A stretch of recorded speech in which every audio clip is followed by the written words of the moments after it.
زلخمور رحیمова یکی از آن زنانی میباشد که تاثیر مهاجرت به عائله او رسیده است. شوهرش سال 2012 هم با مهاجرت مهنتی رفته از آنجا برنگشت.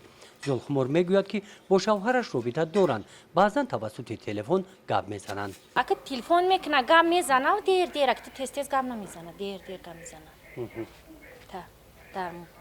تا خیلی فرزند رو میپرسه گپ میزنه چی گپ اینجا گفتم میپرسه. بعد چی نیاز دارین؟ در چی دستگیری نیاز دارین شما؟ دستگیری خیلی همین زندگی این وقت مزم نیست که بزرگ کار میکنه ایسوس خیلی که مزم نیست خیلی. زلخمور صاحب دو فرزند است. هر دو نابالغ هستند. فرزندان را مادر نگاهبین و تربیت می‌نماید. او در مکتب تا صنف نهم تحصیل کرده است. معلوماتی کسبی ندارد.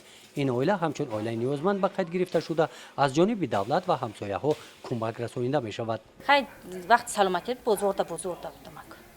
نگم بزرگ. حاضر چی؟ حاضر خیلی خونه دم روی میکنه مکمشون میکنن یوردا میکنن. خیلی هم شهر دم میشینن خیلی اما خیلی کودک دورن شهرم کی نه زندگی خیلی در شهر همه خیلی میکنن با یوردا میکنن خیلی مهاجرت مهنتی در برابر آنکه با عائله‌ها درآمد خوب می‌آورد همزمان عاقبت‌های ناخوب گذاشته ایستاده است. مخصوصا سال‌های اخیر تاثیر آن با عائله‌ها رسیده ایستاده است. در شعبه کارگزاران و عائله زنانی هم مراجعت کردند که میگویند آنها را از مهاجرت مهنتی شوهرشان توسط تلفن طلاق کرده است. امروزها برای بپرسیدن عقد نکاح که با ما مراجعت کردن طریق تلفنی که یعنی که با پسر خبر دادن که کلین گوش نمیکرده است، کار نمیکرده است. پسر از طرف در مهاجرت مهنتی بوده گفته است که مادر ما را حرمت نکردی، یعنی که مادر ما از شما بالاتر با طریق دینی طلاق میکنن. طلاقی که با طریق تلفن داده شده است این طلاق حساب کرده نمیشود. در ثبت اسناد حالت شهروندی یکی از سبب‌های جداشوی عائله‌های جوان را از عاقبت‌های مهاجرت مهنتی می‌بینند. پسران را خانه‌دار میکنند و یک مولت کوتاه با همسر زندگی مشترک یک جانبه میگذرانند. بعد از گذشتن یک مدت و با مهاجرت دور و دراز میروند.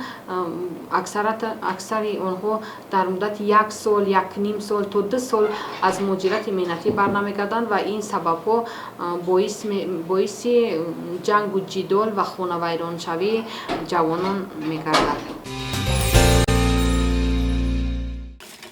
منوره صاحب هنر است، کورتا می‌دوزد. ماشین درزدوزی، انتخاب متا، پاره کردن و دوختن کورتاهای زمانوی شغل هر روزه او میباشد. منوره این هنر را از مادرش یاد گرفته است.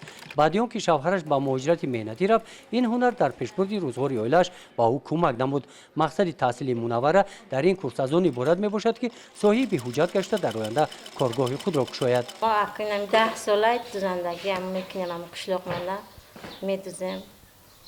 کم ویدیو منم میکنیم. خیلی میشه شکرانه خدا. 4 فرزند داریم. 15 سال شده اینجا اومدگیمونه. وابسته به طلبات روز و در مهاجرت مهنتی قرار داشتن مردم و با مقصد فراگیری زنان و دختران و شغل معین با دستگیری شعبه اگنتی مهنت و شغل اهالی در دهه جوریز جماعت دهاتی به نام عبدالعوض ناحیه واسه کورس آموزشی دوزندگی تشکیل گردید. با این آموزش زنان بیشغل و نیازمند آنهایی که شوهرشان در مهاجرت مهنتی بیرون از کشور قرار دارند فرا گرفته شدند. با آدمایی هست که رسیدن شغلشان سراغ نمیکنن، با همین روزگارشون پیش میبرن. هستن خیلی آدما درس روی میکنن، مهلت میشه 5 سال نمیان، 6 سال نمیان. در این مهلت همون زنک کوشش میکنه که زندگی خودش پیش بره.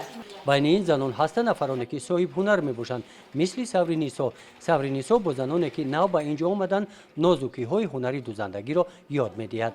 همچنین خودی او صاحب حجت میگردد. زن باید همه هنر داشته باشد. چرا وقتی این مردک فقط مردک کار میکنه، زنم فرزند میخوانه میپوشونه، زنم کار کند، ایروده کار برای چیگم نی. با این آموزش ها دختران توجه کلان دارند. این دختران بعد ختم مکتب میانه آمدند. مدینه داوطلب از خواهش تحصیل در مکتب عالی را دارد. در یک وقت خواهش دارد که هنر دوزندگی را از خود نماید. وقتی که ما این دوزندگی رو یاد گرفتیم محتاجی هیچ کس نمیشویم، نه برادر، نه خواهر، نه شوهر و یا نه خسرو خوشتمان، نه یک کسی دیگر.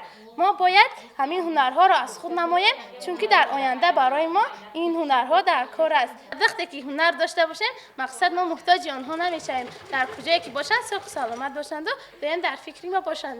این حجره‌ای که زنان و دختران مشغول هنرآموزی هستند کشاد و برهوا بوده برای تشکیل کارگاه خردی دوزندگی موافق می باشد. اینجا میز و کرسی برای نشست زنان و ماشین‌های درزدوزی زمانوی نمی رسند. در این سمت زنان به دستگیری نیاز دارند. زلخمار به همه مشکلات ها تاب آورده پدری فرزندانش را انتظار است. او باوری دارد که روزی می رسد که شوهرش از مهاجرت به وطن برگشته نزد آنها می آید.